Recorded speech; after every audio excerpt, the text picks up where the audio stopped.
y la isla de Santo Domingo.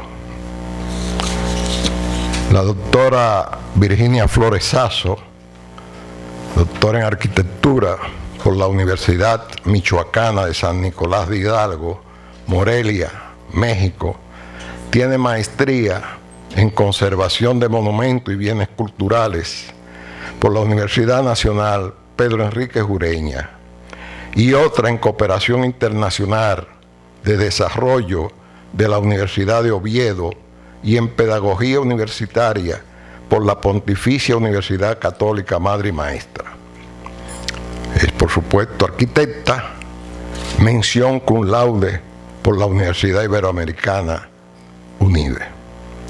Además, ha realizado varios diplomados y cursos en el área de Historia de la Construcción, Ciencia de los Materiales, Tecnología Constructiva, Conservación y Restauración de Monumentos y en Sostenibilidad y Eficiencia Energética. Desde el 2004 es profesora e investigadora de la Pontificia Universidad Católica Madre y Maestra, donde también ocupó el cargo de directora de la Escuela de Arquitectura y Diseño y actualmente es miembro del Consejo de Investigación. Tiene publicaciones en libros, capítulos de libros y artículos en revistas científicas indexadas, así como en periódicos locales, entre otros. También ha sido consultora en varios proyectos de investigación. Ha impartido conferencias a nivel nacional e internacional. Ha realizado varios proyectos de investigación a nivel nacional e internacional, varios de ellos financiados por el Ministerio de Educación Superior, Ciencia y Tecnología, la Agencia Española de Cooperación Internacional para el Desarrollo, el Ministerio de Economía, Industria y Competitividad de España, Banco Interamericano para el Desarrollo, World Monument Fund, Arzobispado de Santo Domingo, Agencia Española de Cooperación Internacional para el Desarrollo, Ministerio de Cultura, Ministerio de Turismo y Obispado de Nuestra Señora de la Altagracia, entre otros. Actualmente forma parte del equipo de investigación de la Pontificia Universidad Católica Madre y Maestra y del equipo de conservación y restauración de la Catedral de Santo Domingo, Primada de América. Es miembro de la Sociedad Española de Historia de la Construcción, de Construction History Society of United Kingdom, the Association of Preservation Technology International, Comité Científico Internacional de Arquitectura Vernácula y miembro de número de la Cátedra Gonzalo de Cárdenas de Arquitectura Vernácula. De modo que estas son las credenciales de la arquitecta Virginia Flores Sasso, quien de inmediato nos hablará y nos ilustrará sobre la conferencia que dictará esta noche. Muchas gracias.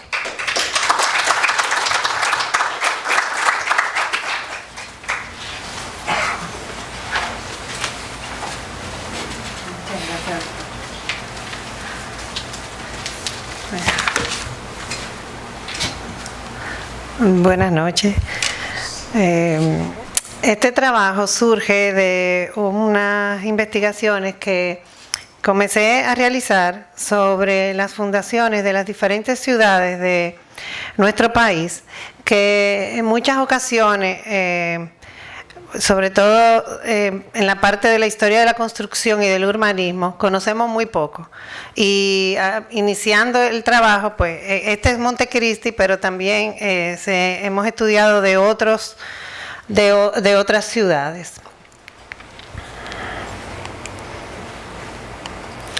El inicio de Montecristi surge con la fundación de la villa por Nicolás de Obando en el 1504 y es justo 100 años después cuando en el 1604 con el rey Felipe III, el primero de los Austrias menores, se le encarga a Antonio de Osorio y al arzobispo Agustín Dávila y Padilla para que tomaran medidas respecto a los problemas que estaban pasando.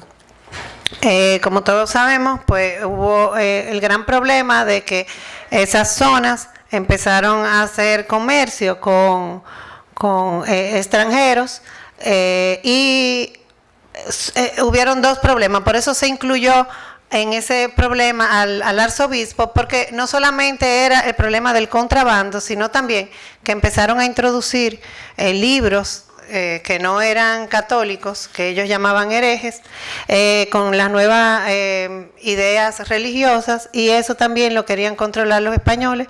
Entonces devastan la zona, producen lo que conocemos como las devastaciones de Osorio, y esa quedando toda la población recluida en esta zona y dejando estos territorios casi vacíos. No podemos decir vacíos porque realmente hubieron gente que quedaron, digamos, un poco a lo salvaje, pero siempre en estas cosas siempre quedan personas.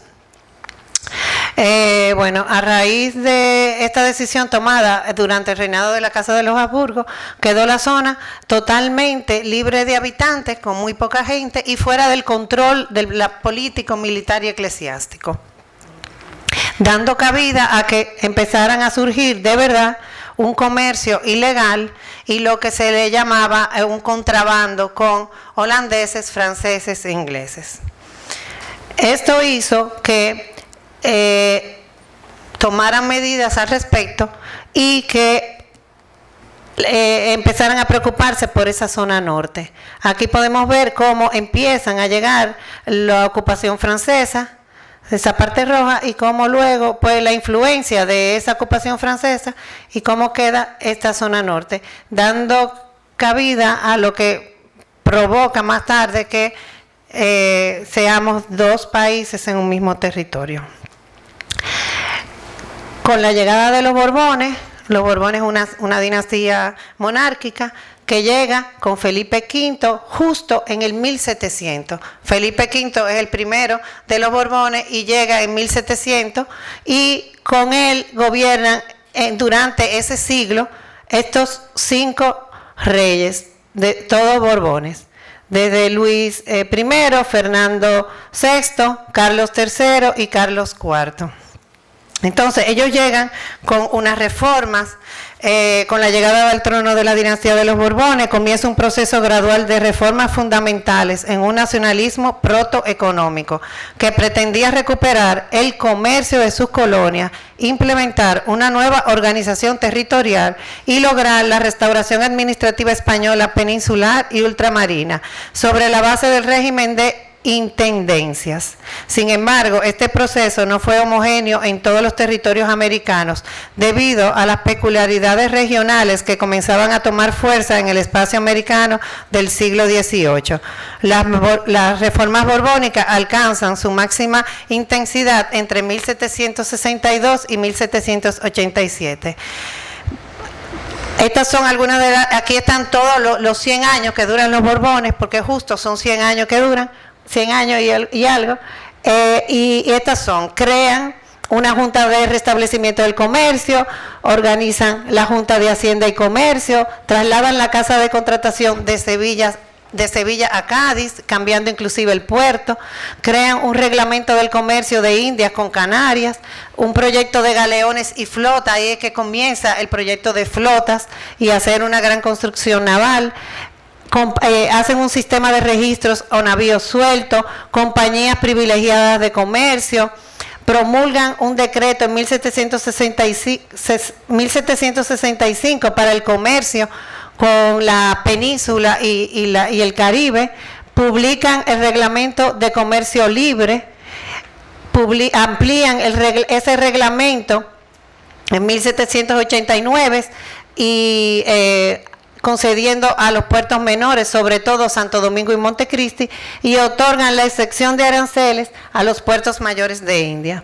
En la parte del ámbito político, formó un ejército real en las regiones americanas, vienen aquí ya un ejército en las regiones americanas, se forman las instituciones para aumentar el control territorial y político, crean la Secretaría de Despacho de India, instituyen la figura del intendente, La Casa de Contratación de Sevilla fue reemplazada por los juzgados de Arribadas, o sea, ya deja de tener fuerza la Casa de Contratación de Sevilla.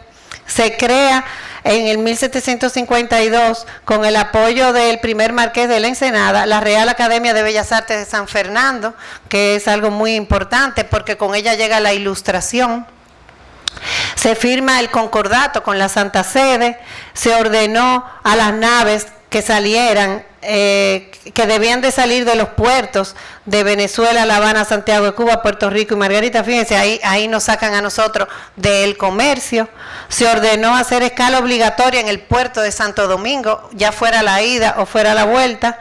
Y en la parte social se inició la repoblación de muchos lugares de América con las Islas Canarias. Por eso vemos que hay un gran número de canarios también en Venezuela y en otros lugares.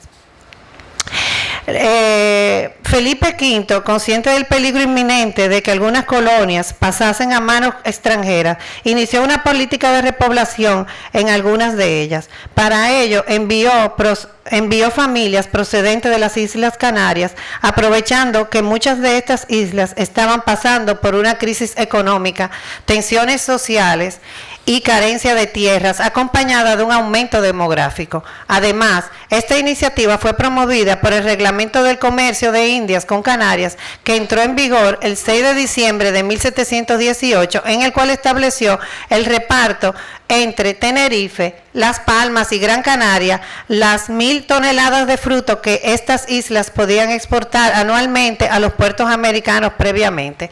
Este reglamento convirtió a Santa Cruz de Tenerife en el único puerto de la isla de Tenerife para el tráfico con América. Todo tenía que llegar a Santa Cruz y de Santa Cruz venía América. Y restringía los puertos comercializados en América a 8 puertos. En ese momento, esa ley restringía a solo estos puertos. Estos eran los únicos puertos que podían comercializar con España. O sea que si teníamos algo en el norte, nosotros teníamos que enviarlo hasta Santo Domingo. Eso significaba una pérdida, los frutos se dañaban, las maderas se dañaban, los cueros se dañaban. Todo se recopilaba en Santo Domingo a esperar que llegaran. Pero eso pasaba en todo el Caribe. Que solamente son esos 8 puertos los únicos que se permiten. A esos barcos que hacían el viaje de Canarias al Caribe, tenían la obligación de llevar 50 familias anuales compuestas de 5 personas cada una, a razón de una familia por tonelada exportada. O sea, tenían el derecho de exportar 1.000 toneladas, pero tenían que llevar 50 familias. Esto implicó que los navieros debían de transportar gratuitamente a la familia y cubrir la totalidad del costo de su instalación. Desde 1693, Fernando Carvajal y Rivera, arzobispo de la Arquidiócesis de Santo Domingo, hombre muy crítico de la administración colonial, fue uno de los primeros en plantearle al gobierno la idea de refundar el puerto de Montecristi y la repoblación con emigrantes. Pero en el caso de él no quería que fuera con canarios, sino con gente de Flandes. Sin embargo, las sugerencias del arzobispo no tuvieron mucha influencia hasta casi medio siglo después, cuando, mediante la Real Cédula del 18 de mayo de 1749, se le ordenó al capitán general, gobernador y presidente de la Real Audiencia de la Española, don Pedro Zorrilla de San Martín, marqués de Gándara, primer teniente de regimiento y guardias españoles, la fundación de una villa en la bahía de Manzanillo. Fíjense, la primera que se manda en 1749 es en la bahía de Manzanillo, no es donde está actualmente la fundación de Montecristi.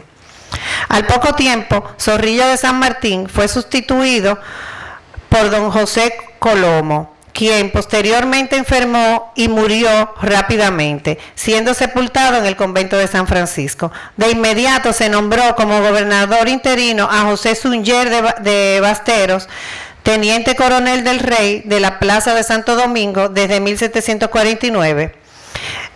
este nuevo gobernador se tomó en empeño no dejar de caer la colonia, que se hallaba ya repuesta de sus antiguos quebrantos y encarrillada por la amplia vía del progreso. Fíjense, es Suller de Ballester que inicia, que manda al capitán Juan Morel de Santa Cruz a que comience la fundación de un pueblo que allí había proyectado por el ingeniero don Fernando Jerónimo de Pineda. El ingeniero Fernando Jerónimo de Pineda era un ingeniero militar que llegó primero como ayudante de ingeniero en segunda, que era así que se le reconocía, pero era una persona muy importante. Él estuvo primero en Nueva España y de ahí entonces viene a Santo Domingo, a la isla de Santo Domingo, pero ella viene con mucha experiencia. Luego de más de 10 años en la Nueva España y de adquirir gran prestigio como ingeniero, Fernando Jerónimo de Pineda solicitó marcharse de la Nueva España y regresar a Santo Domingo. Durante su estancia en la isla realizó varios proyectos, entre ellos levantó el plano de la Plaza de Santo Domingo en 1737, dibujó un mapa de la parte española de la isla en 1738 y lo nombran ingeniero encargado de reedificar la iglesia de Santa Bárbara en 1742 y proyecta además el pueblo de Manzanillo en 1750. Pero ¿qué pasa? Que el capitán Morel de Santa Cruz no, como se le va a la gente, asigna a don Miguel Sánchez a transitar al Manzanillo y concluir el desmonte comenzado, construir la iglesia y los bohíos.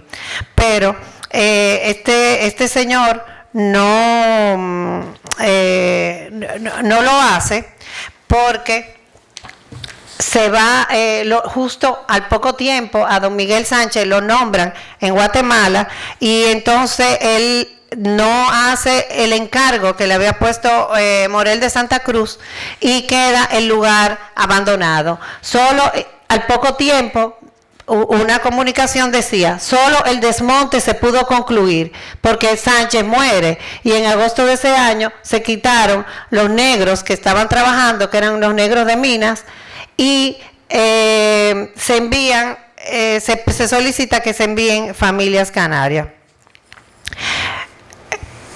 A pesar de todo, se prosiguió con la migración canaria. De acuerdo a una carta de Suller Basteros, dirigida a la Corte en el 1751, señala, las familias llegadas de Canarias están en miserable estado, porque la consignación para ellas no ha llegado, con el situado que llega a Ocoa en 7 de junio de 1751. El documento finaliza diciendo, ni se puede proseguir en la fundación ni de las nuevas poblaciones, ni podrán subsistir las familias transportadas de Canarias. Sin embargo, las presiones continúan y entonces pues se sigue mandando, se sigue presionando con que vengan familias canarias para llevarlas a Montecristi.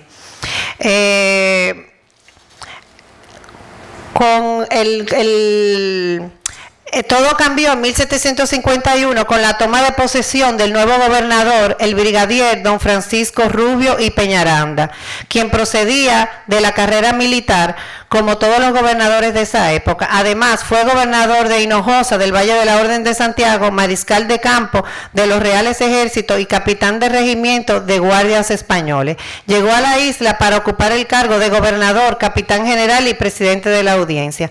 Desde el principio, su mayor preocupación fue el fomento de la migración. O sea que es este señor, don Francisco Rubio y Peñaranda, el que da ese gran empuje a la zona de Montecristi para que sigan llegando emigrantes canarios. Si se fijan ahí, esas fotografías son los trajes militares de la época borbónica, del año en que llega don Francisco Rubio y Peñaranda. La política migratoria contemplaba el mantenimiento, subsistencia y establecimiento de las familias canarias.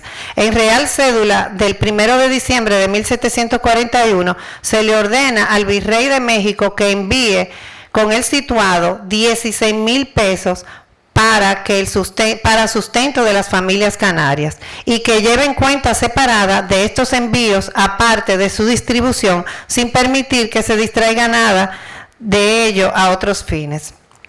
El Consejo de Indias remitió en 1751 para la subsistencia de las familias que fuesen llegando la suma de 136.509 pesos, 2 tomines y 2 granos.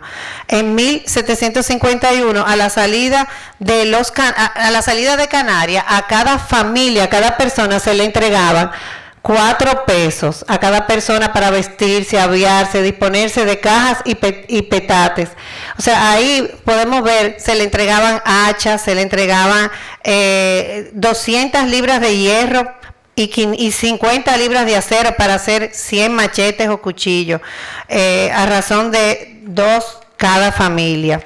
Se le daba gastos para todo lo que necesitaba. Además se le entregaba un fusil con 88 avios, una lanza al jefe de cabeza. O sea, se le entregaban también una serie de gallinas, gallo, o sea, se le entregaba de todo para que cuando ellos llegaran a Montecristi, en este caso, o a Santo Domingo, que eran los 2 lugares donde iban, el destino que iban, pues ellos comenzaran una vida. De acuerdo a los registros existentes, las consignaciones enviadas del situado ordinario de México para sostener las familias canarias en la española fueron las siguientes. Si se fijan, variaba muchísimo de un año a otro, pero de extraordinario, o sea, la diferencia entre una y otra son muy grandes. Porque podemos ver, por ejemplo, que en el 51 son 7,000 y al año siguiente son 16,000 pesos, o sea, que variaba mucho. En el 53, 26, pero en el 54, 6,000. O sea, y eso se volvió un problema para el sustento de todas esas familias canarias que estaban aquí en la isla. La mayoría de los canarios que llegaban a las Indias no eran considerados como españoles ni como americanos, sino como blancos pobres, blancos de orilla, isleños o guanches. A pesar de que en 1770 la corona había equiparado sus derechos con los de los peninsulares. En general eran considerados como pardos mulatos, bien por su condición originaria de indígenas coloniales o por su pobreza. Pero sin duda alguna, esta migración canaria favoreció la formación de un campesinado blanco y mulato en las zonas donde llegaron. Estos son, arriba son pinturas de la época, de campesinos de la época, para tener una idea de cómo eran esos campesinos que estaban llegando. Y abajo vemos el vestuario de esos canarios, son de canarios, todas las fotos de abajo. Algo interesante que estábamos comentando es ver cómo esos canarios que llegan del siglo XVIII, pues llevan en su cabeza las vasijas con agua y las canastas, que muchas veces, comentamos que son cosas que vienen de la esclavitud o que vienen de otro lugar, y vemos cómo los canarios en el siglo XVIII puede ser el hábito que usaban y que todavía lo continúan hasta hoy día. La refundación y repoblación continuó, y entre las primeras actuaciones de Rubio y Peñaranda fue poner de nuevo una nueva en marcha la fundación de la villa de la Bahía de Manzanillo, continuando con el desmonte del área, otorgando en esta ocasión la continuación de los trabajos al teniente coronel de caballería don Gaspar de Leós y Echalas, quien en esos momentos era el gobernador de la frontera del norte. El 16 de enero de 1752, el gobernador Rubio y Peñaranda envió una carta a Joseph Ignacio de Goyeneche, secretario del Consejo de Indias, en el cual señala que halló comenzada la nueva población de San Fernando de Montecristi en cumplimiento con la Real Orden. Vista la importancia de la población, la he esforzado. Sin embargo, el gobernador Rubio y Peñaranda no le agradaba el lugar elegido para la fundación de Montecristi, considerando que los terrenos no eran buenos para una villa. Algunos señalaron que esa decisión estaba sesgada por sus intereses, otros señalaron que la bahía de Manzanillo no era el lugar más conveniente. Por lo tanto, Rubio y Peñaranda decidió establecer la nueva ciudad un poco más al norte en lo que es hoy el actual emplazamiento, también al lado del mar. O sea que por aquí está Manzanillo y él decide establecer la nueva ciudad en lo que es hoy la ciudad de Montecristi, en este emplazamiento. La polémica duró mucho tiempo, inclusive en los documentos de 1789, el abogado martiniqueño Mederic Luis Moró de San Merí habla al respecto sobre la ubicación de Montecristi y el cambio de localización. En esos momentos la refundación, así como casi todos los asuntos de la colonia, dependía del situado de México, del cual por lo general era insuficiente para las necesidades de la isla. Por ejemplo, el 21 de junio de 1752 llegó el situado en Ocoa con una cantidad de 177.750 pesos, pero nada más a Gaspar de Leos Echala se le dieron 56.000, o sea que el situado no alcanzaba para nada. Un año después, en el 1755, arribaron a Santo Domingo 123 familias en el navío Nuestra Señora de la Soledad de José Antonio Uque Osorio, después desde Santa Cruz de Tenerife. En ese navío, pues 123 familias, no se sabe cuántas fueron a Montecristi, pero sí en los documentos de la época hay personas que llegaron en ese navío que se encuentran luego en Montecristi. Los costos para mantener la villa incluía una artillería. Ese era el ejército local, ese era los trajes, cómo vestían el ejército en México de ese año, justo de ese año. Aquí pues debió de ser muy similar porque se crearon ejércitos españoles en las islas. Los costos para mantener la villa incluía una artillería, ya que era necesario poder defenderse de los invasores, en especial de los franceses. De acuerdo a un reporte de 1761, se gastaron en Montecristi en artillería 1.238 pesos, al cuidado del comandante don Benito del Isle. La intención era que se dependiera cada vez menos del situado, por lo cual era importante que la colonia mejorara sus condiciones económicas y para ello se necesitaba controlar el comercio.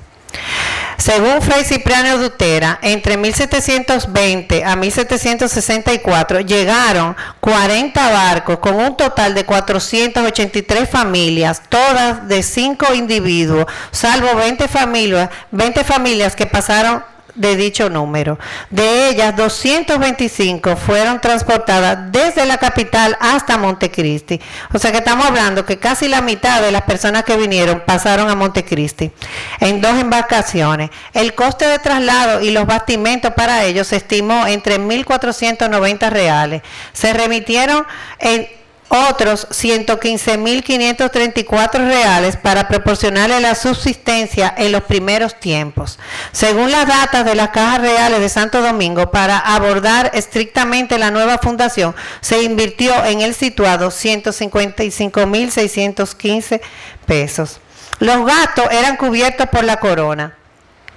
Todos los enfermos canarios se curan por cuenta del rey en el hospital de San Nicolás en Santo Domingo, y todos los párvulos que se bautizaban durante el tiempo también lo pagaba el rey, tanto los bautizos como los muertos y los enterramientos. Por cada canario hospitalario en San Nicolás se pagaban 3 reales diarios y por cada esclavo 1 real. Desde 1758 escribano público y del Cabildo de Montecristi, don Antonio Gómez Franco, expresó que la fundación había comenzado y remitió plano de ella. En él muestra el orden de regularidad de las calles, tiradas a cordel, la arbolada en su entrada y salida para el esparcimiento de los vecinos, la plaza y los bohíos que conformaban la villa de ella. En los documentos de la época se denota una gran actividad comercial y social en la ciudad. Hay una actividad muy importante que pues también la vemos más adelante, la vamos a ver en los documentos que se producen. De acuerdo a Antonio Sánchez Valverde, durante el gobierno de Aslor fue que se logró la nueva población de Montecristi, su real indulto de comercio libre con todas las naciones por 10 años. La guerra que entonces había entre los ingleses y los franceses hizo de Montecristi un almacén común donde concurrían los comerciantes de ambas naciones a traficar sus especies. Con esto solo fueron inmensas las sumas que por aquella población corrían a los demás de las islas, donde se hizo la portuguesa la moneda más común. O sea que en Montecristi se utilizaba la moneda, la portuguesa. Por este conducto entraron a su vez muchos esclavos negros y se establecieron forasteros que se ligaron con el matrimonio allí y en las poblaciones inmediatas. El 16 de octubre de 1765 se publicó el Decreto de Comercio, el cual habilitaba una cierta cantidad de puertos que podían comercializar con España. Pero estos puertos no fue una coincidencia. Todo viene porque a partir de 1763 ya los imperios daneses, franceses e ingleses habían creado todos estos puertos libres. Los daneses tenían San John y San Tomás. Los franceses tenían el Santo Domingo francés, Guadalupe y Martinica y Santa Lucía, y los ingleses tenían 5 puertos en Jamaica, todo alrededor de Jamaica y Dominica. En todos esos puertos se comercializaba sin pagar impuestos.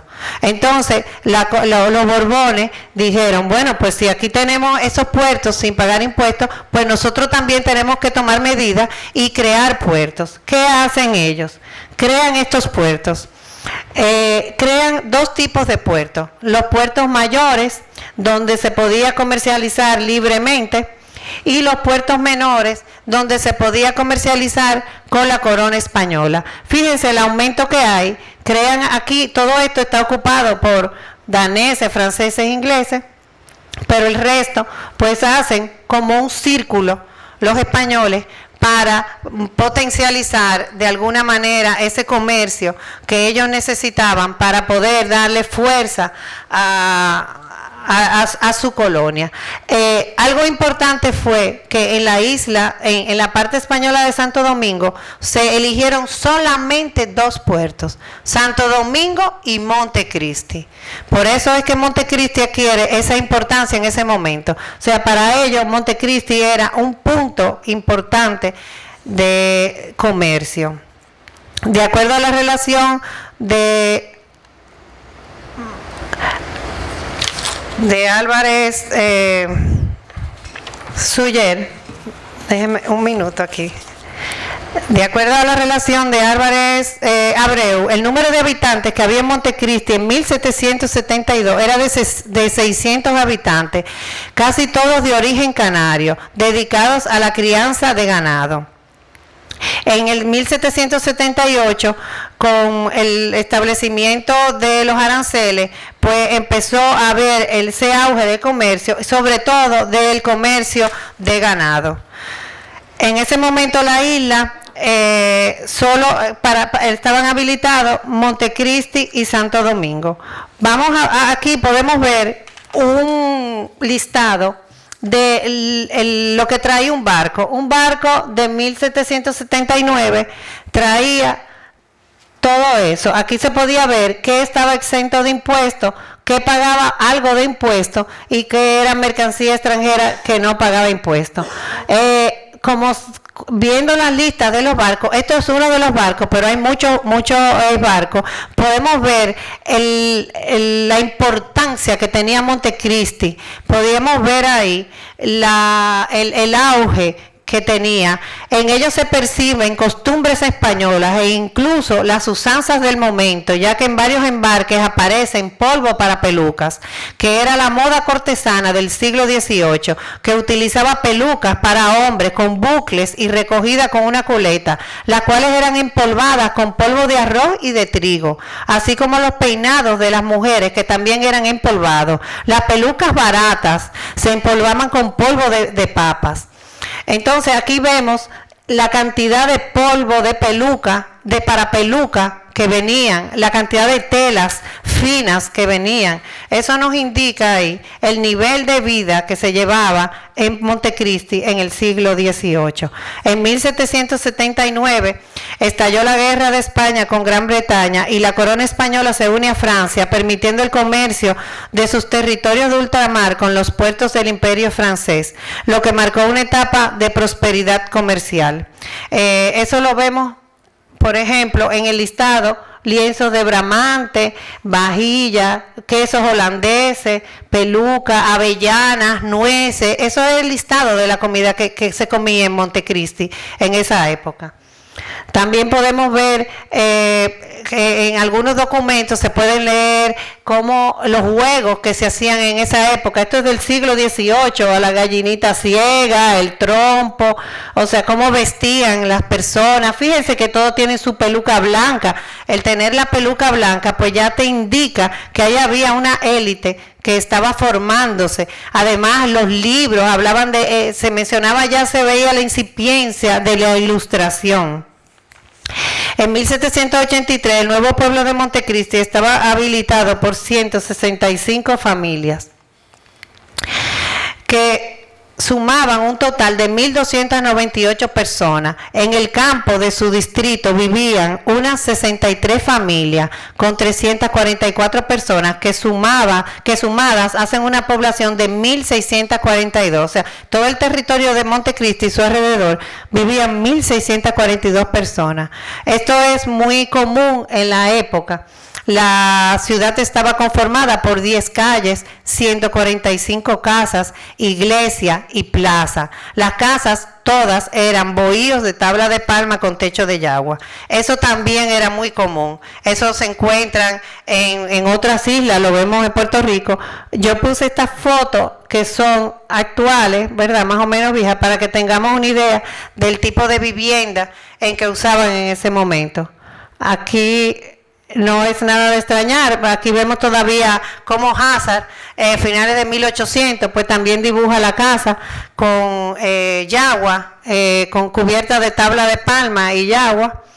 Y todavía en el año de 1942, esto es en el Cibao, todavía encontramos casas con techo de yagua. Y vemos el nivel de la casa, o sea que no son casas pequeñas, y aquí todavía en grabado de 1871 cómo se ven las casas de yagua. En el padrón de 1782, realizado por el arzobispo Álvarez Abreu, se pudo evaluar algunos datos demográficos de Montecristi, entre ellos que el 79% de los habitantes eran adultos y el 20% eran niños, una distribución muy similar al resto de la isla. Además, se estipuló que en esos años la población urbana era de un 79%, o sea que casi todo el mundo vivía en la ciudad, y la rural de un 21%. En 1782 figuraba como subteniente de la zona don José Trujillo. Los libros de aduana de Montecristi de los años de 1785 registran un tráfico comercial muy importante, pero en este caso el tráfico comercial era con la colonia francesa. Miren la cantidad de animales: cabras, cerdos, jicotea, pejes. También hablan ahí de, sobre todo cerdo. No vemos ahí mucha cantidad de carne, hay algunas carnes, pero casi todo es cerdo, jicotea, tortuguita. Había un gran tráfico de comercio con el Santo Domingo francés. Con el fallecimiento de Carlos III, fíjense también cómo ya hay una presencia de Montecristi en todos los mapas de la época. Con el fallecimiento de Carlos III en 1788 y la llegada al trono de Carlos IV de Borbón, se emitió una real orden que ampliaba el reglamento de exoneración de impuestos, de que no se pagaba impuestos, por 10 años más, y solamente se le otorgó a 3 puertos de la isla: al puerto de Santo Domingo, al puerto de Montecristi y al puerto de Puerto Plata. Esto favoreció enormemente a estas 3 ciudades.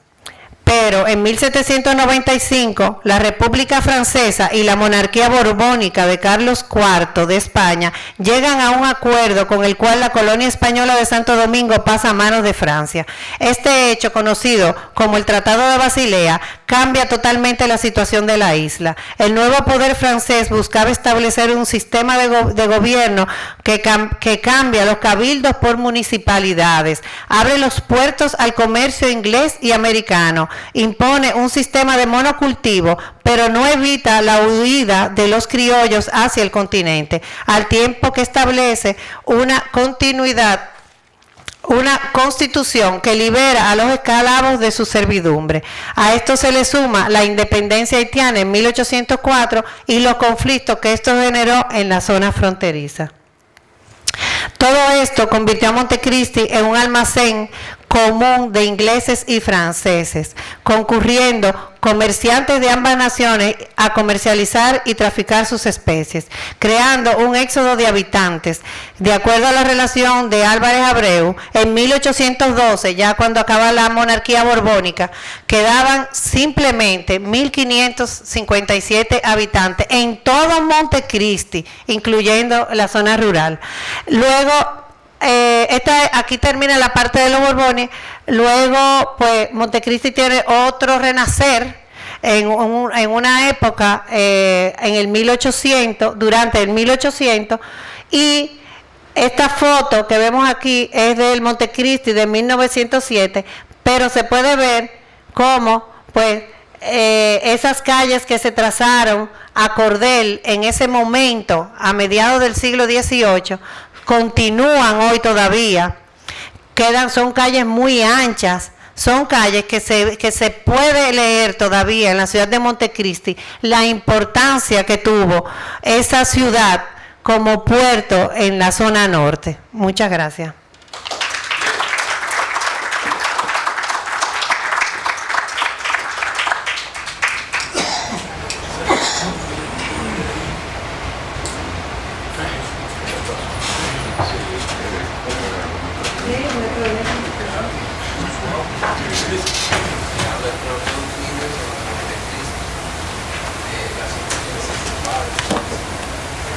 Bueno, después de haber escuchado la conferencia de la doctora Flores Sasso, vamos a darle oportunidad a alguien del público que quiera cualquier aclaración. Yo creo que su conferencia ha sido muy bien ilustrada, pero de todos modos le damos la oportunidad, por si alguien quiere hacer cualquier pregunta, cualquier intervención, pues... Maestra, Montecristi entonces se situaba... gracias. Montecristi en ese entonces se situaba la capital ¿verdad? En la historia se ve como Montecristi tenía el auge en cuanto al puerto principal de la isla española. De modo que Montecristi llegó a ser la capital, diría yo, en ese entonces. Porque recuerde usted también que una vez en Moca, en 1864, querían también trasladar a Moca por la Constitución. No sé si usted recuerda esa parte ahí. ¿Es cuánto? Montecristi no llegó a ser la capital de la ciudad más importante de la isla. Santo Domingo siempre mantuvo ese estatus porque las instituciones políticas estaban en Santo Domingo, no se trasladaron a Montecristi. Pero sin duda alguna, Montecristi durante todo el siglo XVIII fue la ciudad más importante de la zona norte y el Cibao también. O sea, inclusive en algunos momentos más importante que Santiago. Montecristi era el puerto más importante de la zona norte de la isla, en la parte norte. La parte geográfica entonces se ha descuidado, un poco desamparado. Ahora mismo Montecristi está muy descuidada, lamentablemente. Es una ciudad espectacular porque también tuvo un momento de gloria en el siglo XIX y principio del XX. Y las casas más viejas que hemos identificado de madera que vinieron de los Estados Unidos, casas prefabricadas, están en Montecristi. Y lamentablemente no se le ha puesto la atención que debe de tener una ciudad como esa. Si hay alguien, no hay más nadie que quiera intervenir, pues sí.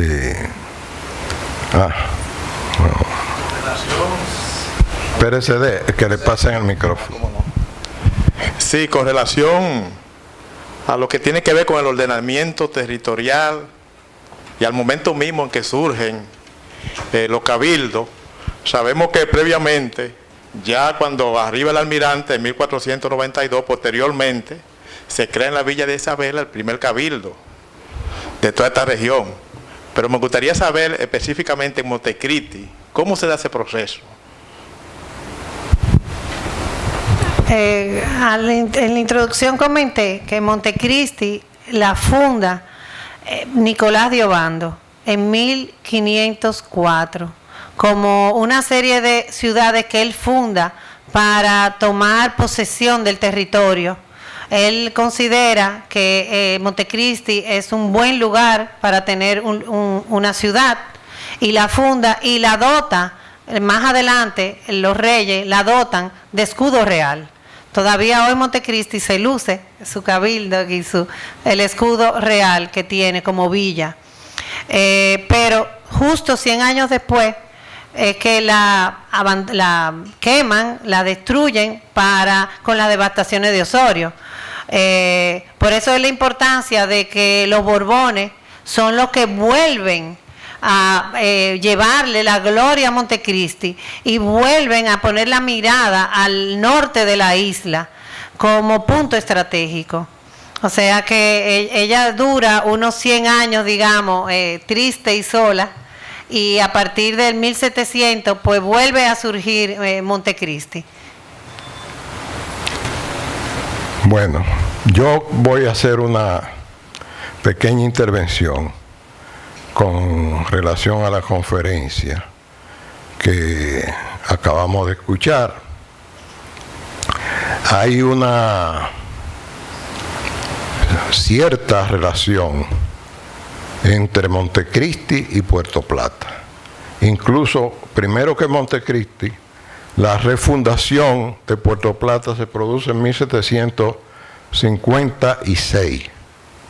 Y entonces, después, con los mismos inmigrantes canarios que se traen para repoblar, fortalecer las poblaciones que se habían devastado en 1605 y 1606, se vuelven a refundar, sobre todo para contener el avance desde la parte occidental, las ocupaciones de Francia al territorio de la colonia española. En 1762 prácticamente ya está terminado, por lo menos el proceso de repoblación.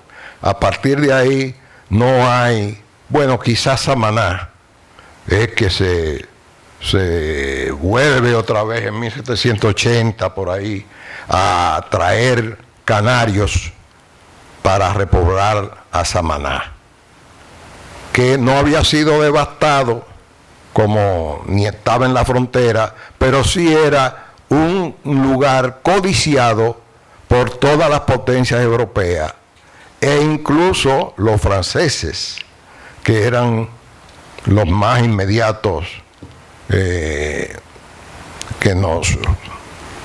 por lo menos potencia europea que teníamos en el oeste. De modo que las historias de Montecristi y Puerto Plata corren pareja.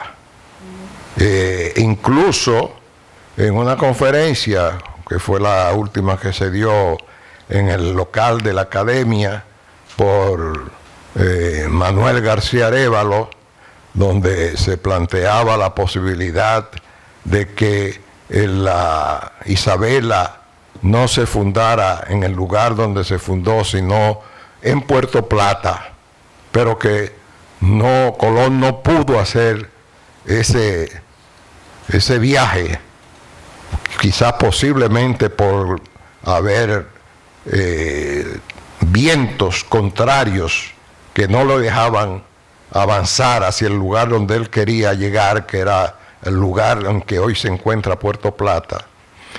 Y tanto Puerto Plata como Montecristi se eligieron los antiguos emplazamientos de esas poblaciones, en principio, aunque de todos modos hubo, como señala la doctora Flores Sasso, cambios en último momento de movimientos del lugar, de la localidad, pero también hay algunas cuestiones que son propias de la dinámica de la historia de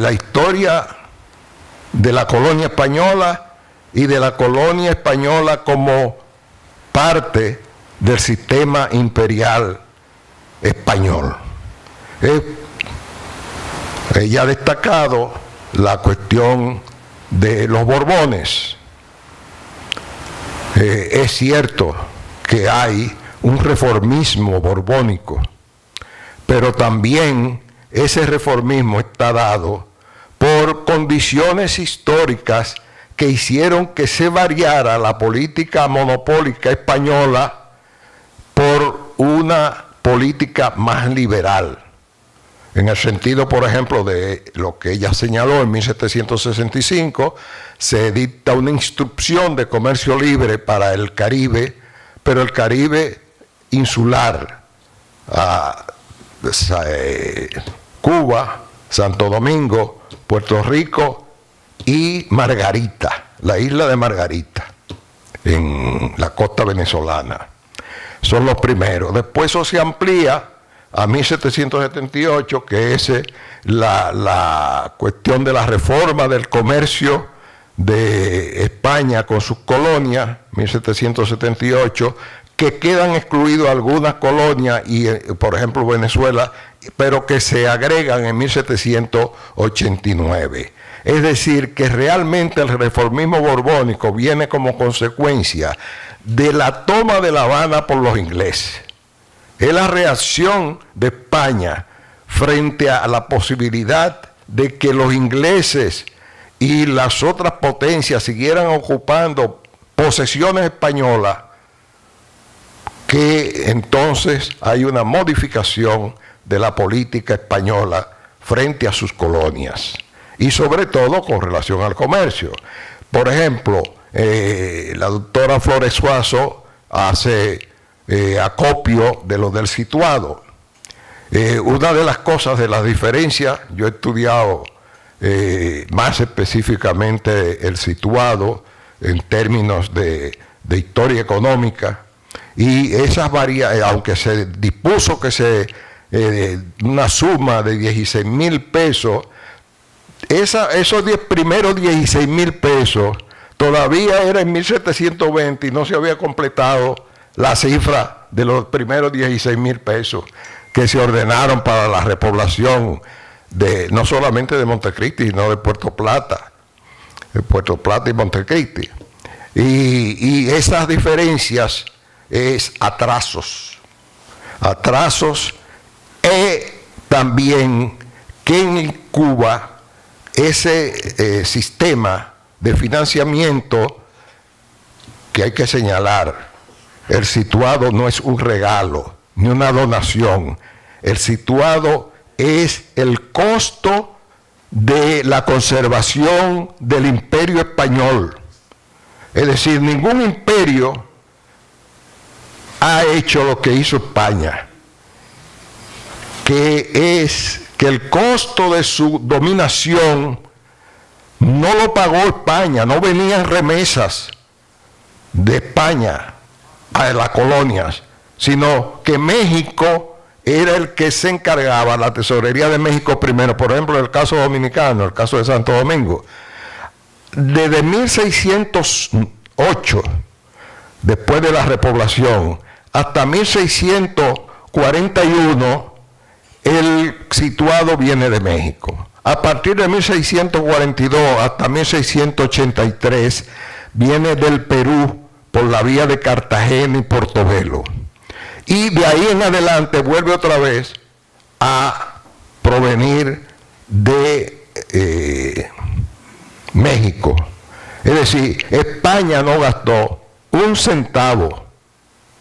El financiamiento del Imperio Español, eso es lo que en un libro que ha salido recientemente, hace un par de años, Carlos Marichal y una historiadora que se llama Johanna von Grafenstein, llaman el secreto del Imperio Español.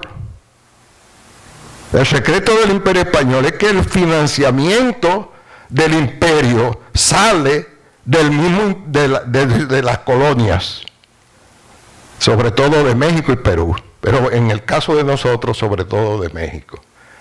Quería solamente hacer ese señalamiento para las cuestiones, sobre todo de diferencias de los montos, y de muchas veces también pasaba que ese situado se mandaba de México a La Habana, y en La Habana podía ser que hubiera en La Habana libranzas emitidas por la tardanza de la llegada del situado aquí. Se emitían libranzas para que se pagaran en La Habana, y de esas libranzas se descontaban del monto del situado de Santo Domingo. Pero además de eso, algunas veces, por ejemplo, Cuba, en Santiago de Cuba, se emitieron papeletas y se utilizaron barajas como papel moneda a falta del situado. Bueno, pues del situado de Santo Domingo fue que salió recoger las papeletas en forma de barajas que circuló en Santiago de Cuba. Por eso yo corrijo precisamente a la doctora Johanna von Grafenstein, que dice que la única posesión del Caribe en donde no se utilizó, no hubo necesidad de recurrir a las papeletas, al papel moneda, fue a Cuba. Fue en Cuba. No, quizás en La Habana, sí, eso es válido para La Habana, pero para Santiago de Cuba circulan papeletas hasta cómicas, porque lo que se usan son barajas con un valor determinado que le atribuyen. De modo que solamente quería aclarar eso para completar un poco la cuestión, sobre todo del situado, que es una de las cosas que más me interesa, a pesar de que yo también he trabajado, está publicado en Clio, yo creo que la doctora Flores Suazo lo conoce, un trabajo mío por la Fundación de Puerto Plata, y que llega hasta 1700, más o menos hasta la época en que ella llegó hoy, con relación a Montecristi, en 1783. También otro trabajo con Montecristi que yo me gustaría hacer y que tengo la documentación por lo menos reunida en microfilm todavía, es la contabilidad del puerto de Montecristi como un puerto libre. Bueno, muchas gracias. Me han pasado una nota que recordarle a ustedes y que lo hagan también, se hagan portadores de esa noticia, que las actividades de la Academia Dominicana de la Historia, hasta nuevo aviso, se realizarán aquí, en el Archivo General de la Nación, porque el local de la Academia está en obras, de modo que hasta que esas obras no terminen, las actividades de la Academia tendrán que hacerse aquí en el Archivo General de la Nación, para que ustedes se lo comuniquen a sus amistades y que asistan, para que se ilustren con una conferencia como la que dictó hoy, tan didáctica, la doctora Flores Suazo. Muchas gracias.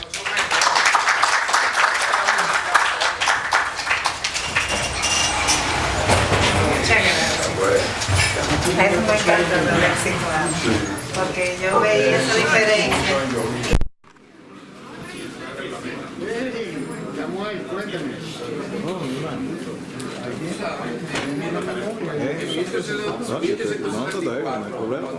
El presidente José Desiderio Arias y el vicepresidente Benito Filomeno.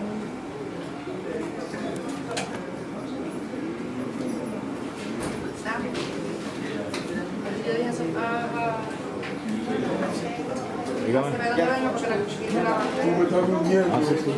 están allá, ya lo quieren conmigo. Mañana lo voy a llamar. Voy a